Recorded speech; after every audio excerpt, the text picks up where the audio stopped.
नमो अरिहन्ताणं नमो सिद्धाणं नमो आयरीयाणं नमो वज्झायाणं नमो लोये सवसाहुणम्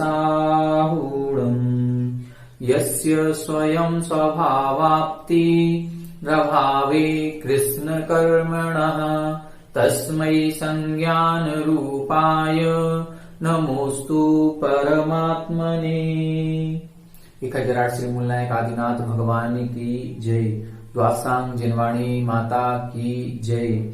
आचार्य श्रेष्ठ आचार्य गुरुवर श्री 108 पूज्यपाद महाराज की जय। आचार्य श्रेष्ठ आचार्य गुरुवर श्री 108 विद्यासागर जी महाराज की जय। जगत पूज्य निर्यापक श्रमण मुनि पुंगव श्री 108 सुधा सागर जी महाराज की जय। समस्त मुनि संघ की जय। आलोक मोदी स्वाध्याय सुधा यूट्यूब चैनल पर आप सभी दर्शकों का हार्दिक स्वागत, हार्दिक अभिनंदन है। इष्टोपदेश ग्रंथ के स्वाध्याय की श्रृंखला में आज हम सभी पुनः 2 श्लोकों का अर्थ समझेंगे।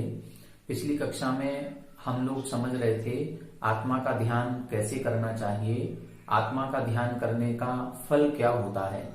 अज्ञानी जीव की उपासना करने से अज्ञान की प्राप्ति होती है और ज्ञानी की संगति करने से ज्ञान की प्राप्ति होती है।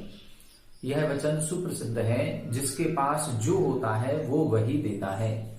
यदि हम शरीर की सेवा में लगे रहेंगे, जड़ पदार्थों के संयोग में जड़ पदार्थ की सेवा में लगे रहेंगे, तो हमें निश्चित रूप से आगामी भवों में इस शरीर का साथ ही प्राप्त होगा। हमारी आत्मा कभी मुक्त नहीं हो पाएगी।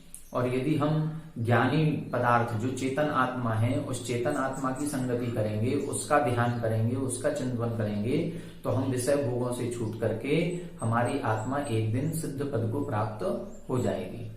आत्मा का ध्यान का पात्र कौन है, कैसे होता है, तब इन्होंने बताया था अपनी इंद्रियों को संयमित करके, मन को एकाग्र करके आत्मा का ध्यान करे। कहाँ स्थित होकर के? आत्मा में स्थित होकर के। किसके द्वारा? आत्मा के द्वारा। मतलब आत्मा के द्वारा आत्मा का ध्यान आत्मा में स्थित होकर के करे। शर्त क्या दी? इंद्रियों को संयमित करना है और मन को वश में करना है। इस आत्म ध्यान से होगा क्या? तो उन्होंने बताया था परिसय आदि अविज्ञानात्।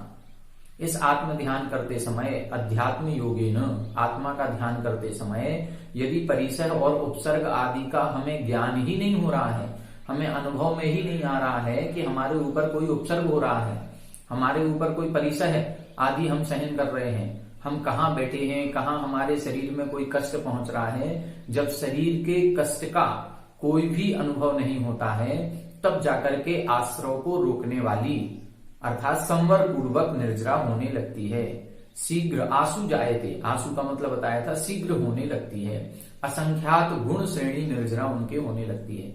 जितने भी वृत्ति होते हैं उनके प्रति समय असंख्यात गुण श्रेणी निर्जरा होती है। और सामायिक आदि के काल में जिस समय आत्म ध्यान कर रहे हो उसमें तो और ज्यादा निर्जरा प्रति समय होती है। तो आत्मा के ध्यान का फल क्या है? इससे कौन सी निर्जरा हो रही है? संवर पूर्वक निर्जरा। हमने बताया था निर्जरा तो हम आपके भी हो रही है, प्रति समय हो रही है, लेकिन जितने कर्मों का हम क्षय करते हैं उससे कहीं ज्यादा कर्मों का हम बंध कर लेते हैं। क्यों? क्योंकि हम राग द्वेष परिणाम करते हैं, क्योंकि हम पर पदार्थों से संयोग करते हैं, उनसे एक संबंध स्थापित करते हैं और उस पर पदार्थों के संबंध से राग द्वेष परिणति होती है और राग द्वेष से कर्मों का बंध होता है। तो आश्रव भी चल रहा है और निर्जरा भी हो रही है, इसलिए हमारी आत्मा को कोई फर्क इससे नहीं पड़ता। आत्मा को फर्क किससे पड़ेगा? संवर सहित करे तप प्राणी मिले मुक्ति रानी। संवर सहित जब निर्जरा होती है तब जाकर के उससे हमें मोक्ष रूपी लक्ष्मी की प्राप्ति होती है। तो यो आत्मा का ध्यान है। इस आत्मा के ध्यान से जब परिसय उपसर्ग आदि का ध्यान ना रहे तब जाकर के संवर पूर्वक निर्जरा होती है। वो निर्जरा हो कैसे जाती है? निर्जरा में जो कारण है वो कारण है कि हमारा संबंध जो है, अभी तक हम जो संबंध बनाए हैं वो इस शरीर से बनाए हैं। हम मकान संपत्ति आदि से अपना संबंध बनाए हैं, हम अपनी पत्नी पुत्र आदि से संबंध बनाए हैं, लेकिन जब यही संबंध आत्मा के साथ स्थापित हो जाता है तो फिर कर्मों की निर्जरा होना प्रारंभ हो जाती है और कर्मों का बंध रुक जाता है। आगे के श्लोक में इसी तरह के विचार आचार्य पूज्यपाद स्वामी रख रहे हैं। पहले हम इस श्लोक का उच्चारण करेंगे, फिर इसके बाद इसका अर्थ समझते हैं। कटस्य कर्ताहमिति, कटस्य कर्ताहमिति सम्बन्धः स्याद्द्वयोर्द्वयोः, सम्बन्धः स्याद्द्वयोर्द्वयोः ध्यानं ध्येयं यदात्मैव, ध्यानं ध्येयं यदात्मैव सम्बन्धः कीदृशस्तदा, सम्बन्धः कीदृशस्तदा कटस्य कर्ताहमिति, कटस्य कर्ताहमिति सम्बन्धः स्याद्द्वयोर्द्वयोः, सम्बन्धः स्याद्द्वयोर्द्वयोः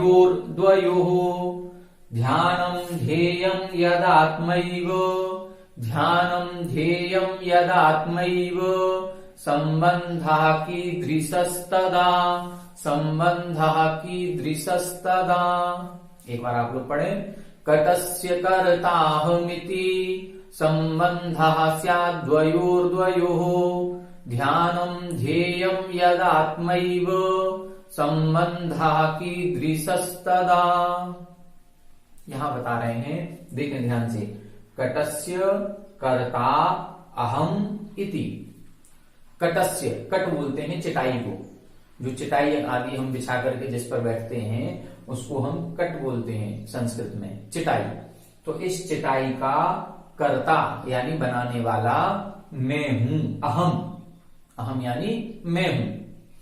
ऐसा संबंध स्यात् यानी होता है द्वयोः, द्वयोः दो भिन्न भिन्न वस्तुओं में। मैं अलग हूं, चटाई अलग है। तो मैं अलग हूं, चटाई अलग है, इसलिए इन दो वस्तुओं में जो पृथक पृथक थी उनमें ये संबंध बन जाता है कि इस चटाई को मैंने बनाया, बनाने वाला मैं हूं और जो वस्तु का निर्माण हो रहा है वो अलग है।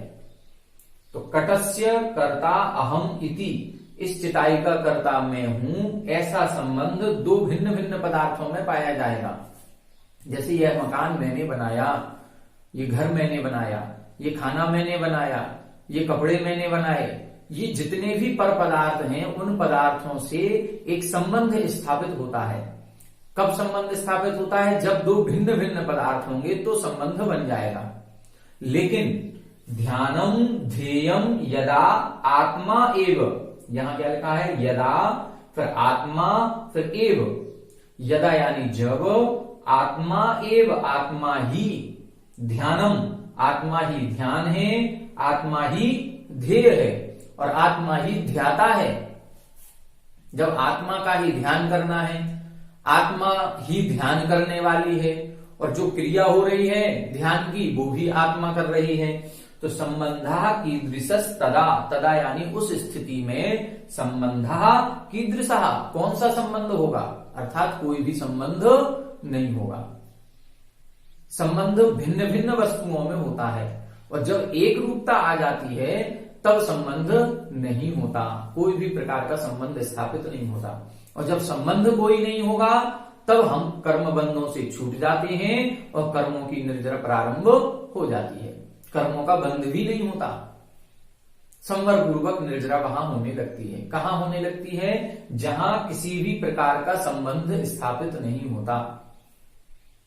फिर से देखें, कटस्य कर्ता अहम इति, इस चटाई का कर्ता मैं हूं। ऐसा संबंध स्यात् यानी पाया जाता है द्वयोर्द्वयोः, दो भिन्न भिन्न वस्तुओं में।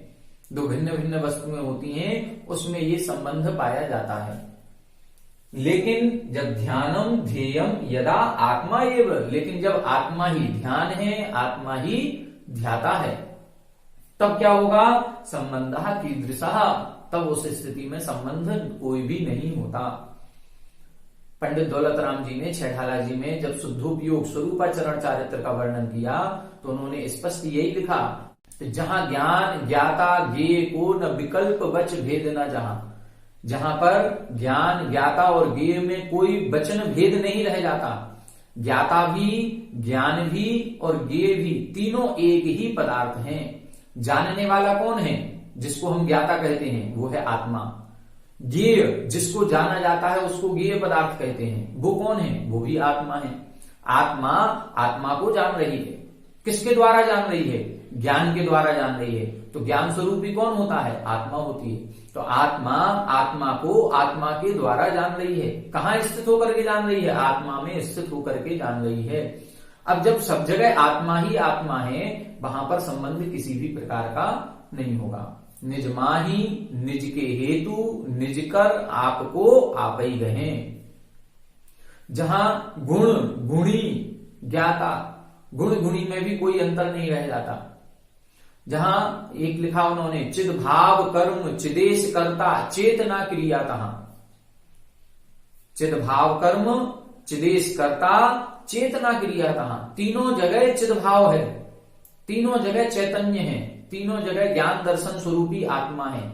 कर्म भी आत्मा है, कर्ता भी आत्मा है और क्रिया भी आत्मा है। हम सामान्य से देखें, मैं पुस्तक पढ़ रहा हूं, तो इसमें कर्ता कौन है? कौन पढ़ रहा है? मैं पढ़ रहा हूं। क्या पढ़ रहा हूं? पुस्तक पढ़ रहा हूं। क्या कर रहा हूं? पढ़ रहा हूं। तीनों चीजें अलग अलग हैं। करने वाला मैं हूं, क्या कर रहा हूं? पढ़ाई कर रहा हूं, तो ये एक क्रिया अलग हो गई। और क्या पढ़ रहा हूं? किताब पढ़ रहा हूं, तो ये कर्म अलग हो गया। तीनों चीजें अलग अलग हैं। लेकिन जब आत्मा ही ध्यान करने वाली है, आत्मा का ही ध्यान कर रहे हैं, तो चिद भाव कर्म, जो चैतन्य भाव है, वो उसका कर्म है। आत्मा जो ध्यान करने वाली है, वो ही करता है, चिदेश करता। और चेतना क्रिया कहां? ज्ञान के द्वारा ही तो जानेंगे हम किसी पदार्थ को। बिना ज्ञान के किसी पदार्थ को जानना संभव नहीं है। और ज्ञान क्या है? ज्ञान ही तो हमारी इस आत्मा का असाधारण लक्षण है। ज्ञान स्वरूपी आत्मा ही है। तो जहां पर ध्यान ध्याता ध्येय, ज्ञान ज्ञाता ज्ञेय, चिद्भाव कर्म चिदेश करता चेतना क्रिया, ये तीनों एक में एक हो गए। अब जब तीनों एक में एक हो जाएंगे, तीनों अभिन्न अखिन्न शुद्ध उपयोग की निश्चल दशा, अब अभिन्न हो गए, इनमें कोई भेद नहीं रह गया। जब कोई भेद नहीं रह जाता है, उस समय कोई भी प्रकार का संबंध नहीं है। और जहां संबंध नहीं है, वहां पर राग द्वेष नहीं है। जहां राग द्वेष नहीं है, वहां कर्मबंध भी नहीं है। जहां कर्मबंध नहीं है, वहां ही संवर और निर्जरा होती है। तो इस श्लोक में इन्होंने ये बताया कि आत्मा का ध्यान हमें कैसे करना है। आत्मा का ध्यान ऐसे करना है कि जब ये तीनों चीजें एक में एक हो जाएं, हमें शरीर का भी ध्यान ना रहे। मेरा ये शरीर है, शरीर का भी ध्यान नहीं रहे। शरीर को सियालनी खा रही है, शरीर पर लोहे के गर्म आभूषण पहनाए जा रहे हैं, ऊपर जलती हुई सिगड़ी रख दी गई, गले में मरा हुआ सर्प डाल दिया गया। कितने सारे उपसर्ग मुनियों के ऊपर हुए हैं। कमठ बड़ी बड़ी शिलाएं फेंक रहा है, सब कुछ हो रहा है, लेकिन हम अपने आत्म ध्यान से डिगेंगे नहीं। हमें पता ही नहीं चलेगा। डिगना कब होता है? जब हमें पता चलता है, तब हमें डर लगेगा।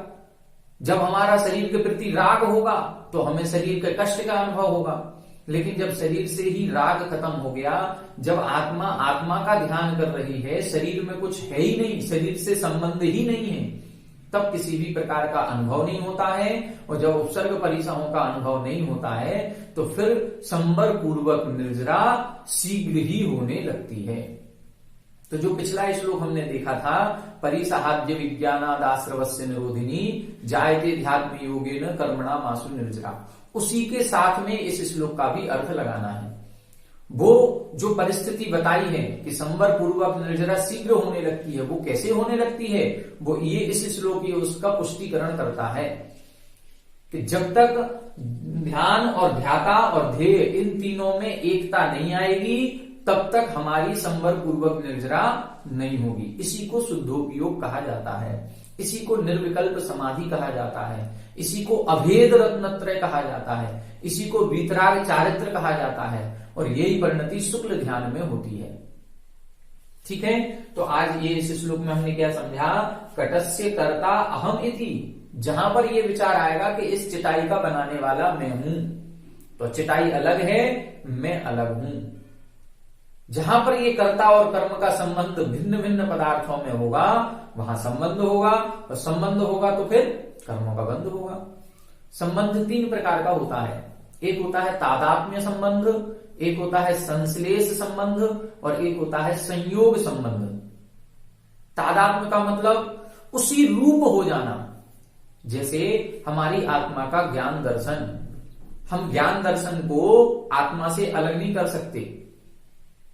जैसे अग्नि की उष्णता, जैसे पानी की शीतलता, जैसे स्वर्ण में पीलापन। अब स्वर्ण से हम पीलापन अलग नहीं कर सकते, पीत वर्ण को अलग नहीं किया जा सकता, वो उसका गुण है। तो इसको बोलते हैं तादात्म्य संबंध।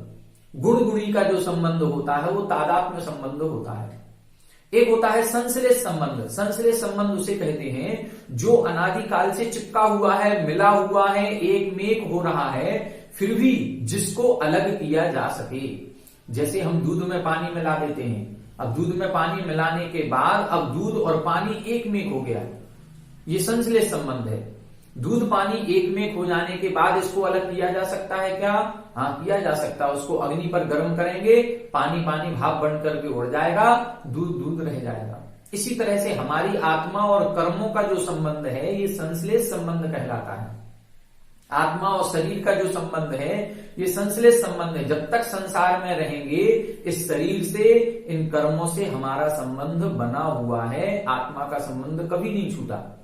और तीसरा होता है संयोग संबंध। संयोग संबंध का मतलब जो बिल्कुल पृथक में ही अलग दिख रहे हैं। जैसे ये हमारी कोटी दिख रही है, कुर्ता दिख रहा है, चश्मा दिख रहा है, किताब दिख रही है, मोबाइल है, मकान है, धन संपत्ति है, पत्नी पुत्रादिक है, ये सब संयोग संबंध आएंगे, सब संयोग संबंध। संयोग संबंध में पर पदार्थ अपने आप अलग दिख रहा है, लेकिन हम उससे संबंध स्थापित किए हैं। ये पेन मेरा, ये किताब मेरी, ये मोबाइल मेरा, ये घर मेरा, ये पत्नी मेरी, ये मेरा तेरा जो हुआ है ये संयोग संबंध है।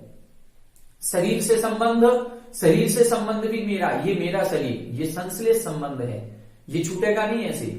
इसको बड़ी कठिनाई से छोड़ना पड़ेगा यदि हम आत्मा का अनुभव करेंगे ज्ञान के द्वारा। उन्होंने लिखा जिन परम पैनी सुबुधि छेनी दारी अंतर भेदिया। इसको कैसे प्रकट करेंगे अलग अलग? इसको भेद विज्ञान से प्रकट किया जाएगा। इसको जैसे वो कहते हैं कि हंस, हंस जो होता है वो क्षीर मिवाम्बु मध्य, वो क्षीर और अंबु यानी जल को अलग अलग कर देता है। तो हमें भी हंस के समान बनना है। वो कैसे होगा? परम पैनी सुबुधि छेनी, सुबुधि यानी उत्कृष्ट ज्ञान रूपी छेनी को अंदर में डाल करके जिन्होंने भेद कर दिया और क्या कर दिया? वर्णादि अनुरागादिते निज भाव को न्यारा किया। राग द्वेष आदि हमारी आत्मा का स्वभाव नहीं है, स्पर्श रस गंध वर्ण हमारी आत्मा का स्वभाव नहीं है। तो वर्णादि से और राग द्वेष आदि से अपने निज भाव को न्यारा किया, अपने आत्म स्वरूप को जिन्होंने अलग कर लिया। ये संश्लेष संबंध को भी अलग उन्होंने कर दिया। तो ऐसा कब होगा? जब हम ये संबंध को समझ जाएंगे कि ये पर पदार्थों में संबंध पाया जाता है, लेकिन जब आत्मा ही आत्मा का ध्यान करेगी तो कोई संबंध नहीं होता है। और जहां संबंध होता है वहां राग द्वेष होगा, दुख की प्राप्ति होगी, कर्मों का बंध होगा। जहां संबंध नहीं होगा वहां पर ना राग द्वेष होगा, ना कर्म बंध होगा, ना कर्म का फल होगा, ना दुख होगा, बल्कि संवर पूर्वक निर्जरा होने लगती है। तो इस श्लोक का अर्थ सामान्य से इतना ही है कि कटस्य कर्ता अहम इति, इस चिताई का कर्ता मैं हूं, ऐसा संबंध स्यात् यानी पाया जाता है। द्वयोः दो भिन्न भिन्न पदार्थों में पाया जाता है। यदा लेकिन जब आत्मा एव ध्यानम आत्मा एव ध्येयम, आत्मा ही ध्यान है, आत्मा ही ध्येय है। जिसका ध्यान करना है वो भी आत्मा है, ध्यान की क्रिया भी आत्मा कर रही है और ध्याता भी आत्मा है, तीनों एक में हैं। तो संबंध कीदृशस् तदा, वहां संबंध कैसा होगा? कोई भी संबंध नहीं होता है।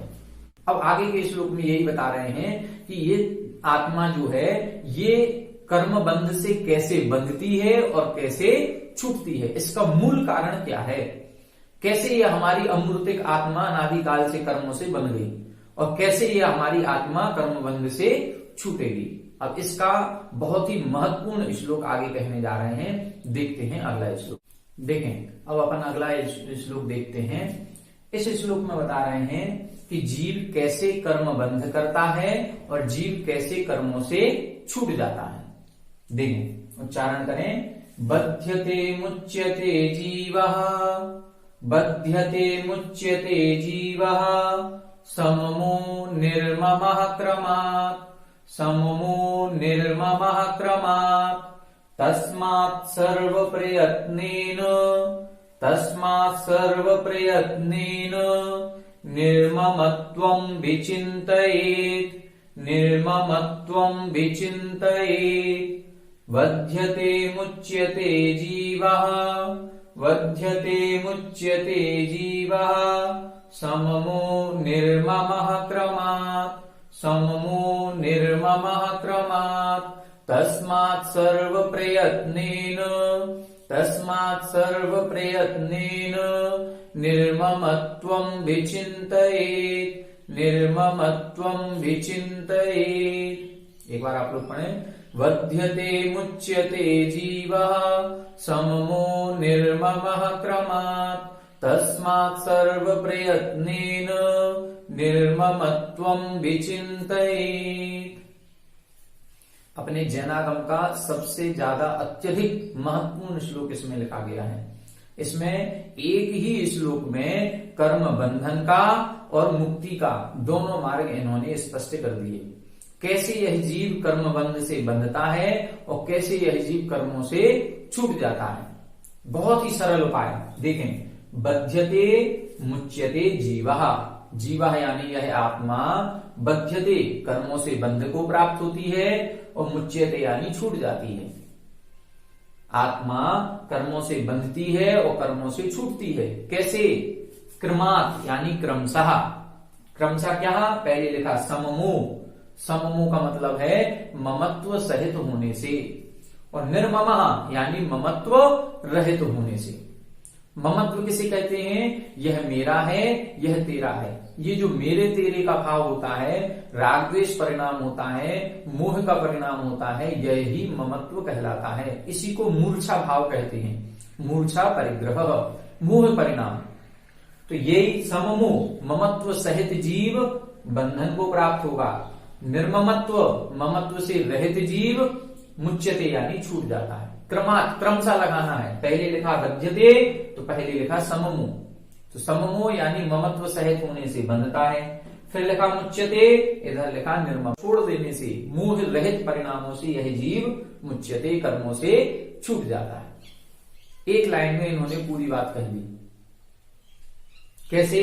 ममत्व सहित होने से कर्मबंध है और ममत्व रहित होने से निर्जरा होती है। अब क्या करना चाहिए? लिखा तस्मात् इसलिए, सर्व प्रयत्नेन संपूर्ण प्रयासों के द्वारा, जैसे बन सके वैसे। तस्मात् सर्व प्रयत्नेन संपूर्ण प्रयत्नों के द्वारा निर्ममत्वं विचिन्तयेत् निर्ममत्व होने का विचार करना चाहिए। हमारे जीवन में कई घटनाएं घटती हैं, सुबह से लेकर के रात तक। हमारे स्वयं के जीवन में भी घटती हैं, दूसरों के जीवन में भी घटती हैं। हम स्वयं के अनुभव से यदि सारी चीजें सीखेंगे तो जिंदगी कम पड़ जाएगी। इसलिए कुछ बातें दूसरों के अनुभव से भी सीखनी चाहिए। न्यूज़पेपर जो रोज आता है, न्यूज़पेपर की यदि घटनाओं को हम गहराई से विचार करेंगे तो ये सारी घटनाएं निर्ममत्व होने का विचार कराएंगी।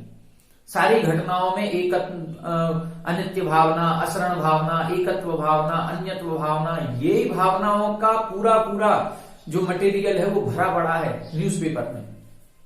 हम रोज देखते हैं, आज उसके घर चोरी हुई है, आज उसका मर्डर हो गया, आज वो एक्सीडेंट में मारा गया, आज अचानक हार्ट अटैक आने से एक व्यक्ति की मृत्यु हो गई, आज पत्नी ने पति को मार डाला, आज बेटे ने बाप को मार डाला, धन संपत्ति के पीछे लड़ाई हुई, भाई ने भाई का कत्ल कर दिया।